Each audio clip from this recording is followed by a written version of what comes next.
Hey, welcome back to another episode of Just Call Me Josie. In today's video, we are going to be talking about makeup products that I wish that I had tried just way sooner. Now, usually when I am holding off on purchasing a product, it is for one of two reasons. The first being if the product is really overhyped. First off, I feel like it can't really be that good. It is not going to bring world peace. It is not going to be life-changing. And also, I don't really like when something is being talked about just everywhere and I sort of feel like the product is being pushed down my throat. So yeah, usually actually when something is really hyped, that has the opposite effect on me personally. I don't go out and buy it straight away. I sort of just take a step back, and then a year or two down the line, I'm like, oh, that Mono Renaissance palette looks kind of nice. I feel like I have heard some people leaving good reviews, so maybe I should pick that up. And the second reason for me holding off on purchasing a product is sort of the complete opposite, and that is if a product hasn't been talked about at all. If the entire beauty community is just super silent, then that also makes me really apprehensive. And it feels like I am sort of taking a gamble with my money, and I am not a gambling person. I have never gambled in my life, and I am quite frugal, except for when I make my impulse purchases, but let's not talk about those today. First up, we have the Coloring Queen of Hearts palette, and this is my all-time favorite palette out of all that I have tried. And the reason for that is simply because of the quality. You can come up with quite a different array of looks. And also they have put some actual foiled shadows in here, and those are my absolute favorites. So think Makeup Geek foiled eyeshadows put into this. Usually those are quite expensive to purchase like singles on their own, but here you have some foils mixed in with the mattes, and that's just a palette of my own heart. Definitely my cup of tea.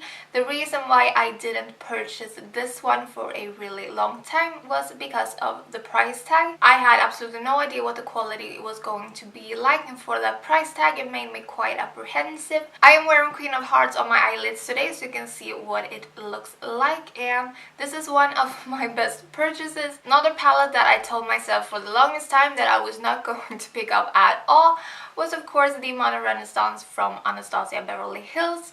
Now this is purely because of the overly hyped pushing down the throat type ordeal. I remember seeing every YouTuber's yearly favorites when this came out, and this one was in every single one of those videos, and I was just so sick of it. If it hadn't been that hyped up, if it had been like normally hyped, then I think that this color scheme would have really drawn me in, and I would have purchased it way quicker. And yeah, pretty much lesson learned. I should have listened to pretty much every YouTuber out there that did recommend this one, because now I'm sitting here recommending it as well. What do you know? Ofra liquid lipsticks. Can you believe that I actually waited 2 full years to purchase one of these? That is absolutely insane in my book, because these are now my top formula when it comes to liquid lippies. These are by far the most comfortable, and that is why I love them. And I could have had really comfy lips with a color that lasted for ages, instead of just being super stubborn like I always am. First up, we have the shade Bel Air, and this is just a perfect light peachy nude if you're my skin tone. Next to that, we have a mauve nude in the shade Pasadena. And here we have the shade Tuscany, and this is pretty much Pasadena's older, a bit more purpley sister. Moving into some gorgeous fall shades, we have Miami Fever, which is a burnt orange. And lastly, we have the shade Americano, and this is a rusty brown. Some more lip products while we're at it. These fall into the category of me having heard it absolutely no one talking about them, being super scared to pick them up. And these are the Buxom Gel lipsticks. I don't know the full name. They have a really long name. Bold Gel lipstick. That actually wasn't that long. I picked up 2 shades on a whim because these were on sale on Cult Beauty's website. I believe they were around half off, so I felt like it wouldn't be that much of a loss if they didn't turn out to be that great. But I was lucky enough to make a great purchase with these. I absolutely adore them. I am wearing the shiny one. They do have a shiny formula as well as a matte formula. That's Poison Nectar right there, and it's a light peachy shade. It is just so freaking comfortable. I absolutely love wearing these on my lips because my lips are just living life. They also smell really delicious, and they have a magnetic closure. So what more could you ask for in a lipstick? I don't know. This is Sinful Cinnamon, and hopefully you can tell the difference in the finishes right there. Even the matte ones though are super comfortable because of that gel texture. Fenty Gloss Bomb is officially my favorite gloss formula ever, and that is coming from someone that absolutely hates lip gloss, and I'm wearing it on top of Poison Nectar. Should have said that before. This shade suits absolutely everybody that I've seen it on, and I just don't understand how that works, but it does, which is absolutely amazing. Somehow it isn't that sticky and I can actually stand it, so if you don't like lip glosses, then maybe this might be for you. I wear this mostly on a no makeup day if I'm just running errands or going to the grocery store and I want something to just liven up my face. Then I throw this one on, and I have gotten a lot of use out of it, especially for it being a gloss, because those usually just sit there and look sad in my collection, but not this one. When it comes to the Cover FX Custom Enhancer drops, my frugalness just kicked in real hard, if that's even a sentence, I don't know. I did not want to get this at all. I thought the price tag was horrible. I thought the value for your money was quite horrendous as well. But in the end, here we are, and I don't actually regret it. One drop of these is just so powerful, goes such a long way, so that is all you need. And there you have that one drop blended out. As you can see, these are quite blingy indeed, which is why I love them.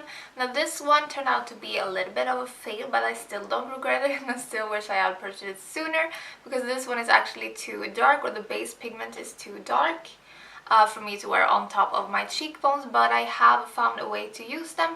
I mix this in with my foundation to get like an all over glow, and they just look super magical that way. Mascara that I didn't even know existed before I just on a whim decided to pick it up because it had a good price tag. It's the Milani Trifecta Mascara. I am wearing it today as well. I'm wearing pretty much everything on my face so you can see what it looks like. This is just a great, trusty, cruelty-free drugstore mascara with a great price tag. I really like the effect that this one has on my lashes. So yeah, this was a great find that I so wish that I had in my life a lot sooner. Colourpop Brow Boss Gel. And this one gives you the fluffy eyebrows of your dreams. Now I have really sparse eyebrows when you remove all of this jazz. And this one just takes them to another level. And I just fluff them up, and it actually looks like I have a lot of hair. Not just hairs, but actually fluffy hairs, believe it or not. I don't think the staying power is as good as it could be, because it gives you that just beautiful fluffiness. I can overlook it. So if you're looking for a really strong hold, then this might not be the one, but if you're looking for fluffiness, then definitely check this one out. It has a great price, of course, since it is Colourpop. The last product is the Ambient Lighting Powder from Hourglass. Now this doesn't look like much in the pan, does it?